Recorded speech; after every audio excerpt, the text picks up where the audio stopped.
Hey guys, welcome back to the Ron Williams YouTube channel. Today I'm going to talk about boosting your own natural testosterone. The easiest, least expensive, quickest way to boost your own personal testosterone.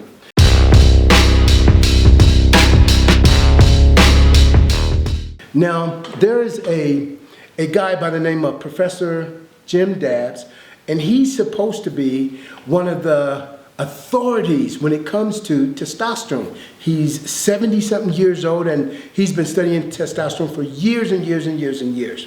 And what he says is this, is winners release testosterone. Did you hear that? Winners release testosterone. And what he was saying, and they did a study with 2 boxers, and these boxers, when they started off prior to the fight, they tested their testosterone. After they tested their testosterone, they were comparable. They were almost even. But after the fight, they tested the testosterone, and the one that won the fight was like 600 or 700 above the opponent. 600 or 700 points above the other opponent in testosterone. Can you believe that? Incredible. So what happens is, how that relates to you and I, is that if we can set a goal and we can win, and we can win at achieving that goal, and we can achieve that goal and conquer it, we release testosterone.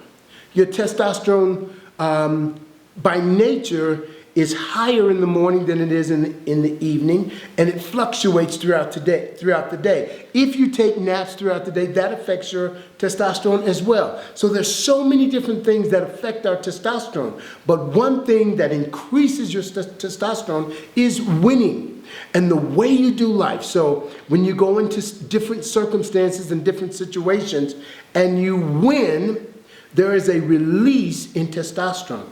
So say, for example, you have a competition that you're going to, whether it's MMA fighting or boxing or whether it's a track event, whatever it is.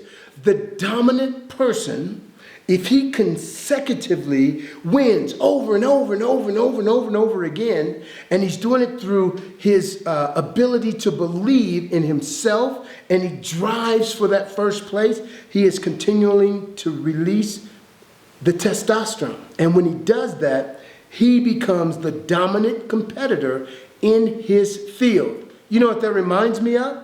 It reminds me of people like Muhammad Ali. Why did he stay on top so long? You know what testosterone does? It gives you power, it gives you strength, it gives you that aggressiveness to keep pushing. So it reminds me of Holyfield. It reminds me of Mike Tyson, Usain Bolt. I mean, you see these guys who are super champions and they've done it forever. It reminds me of Ron Williams. Can you believe that? I was thinking about in my younger days when I was doing bench press competitions, how much testosterone must have been released. When they tested my testosterone years ago, it was extremely high, and now I understand a little bit why. You know why? I'm going to tell you why. Because I like to win, and I do what it requires to win, to release my own natural testosterone, my own natural growth hormone. You can do the same. Make your mind up and win. Start setting some goals and accomplishing them. The guy who lost this fight that they did this study on, his testosterone was medium, but when he lost, his testosterone went down. The guy who won, his testosterone went up. Can you believe that? So when you start something, don't quit. If you quit, you lower your testosterone by default. Set goals, achieve them. Don't be a quitter, be a winner. And remember, winners never quit and losers never win. God bless you till next time.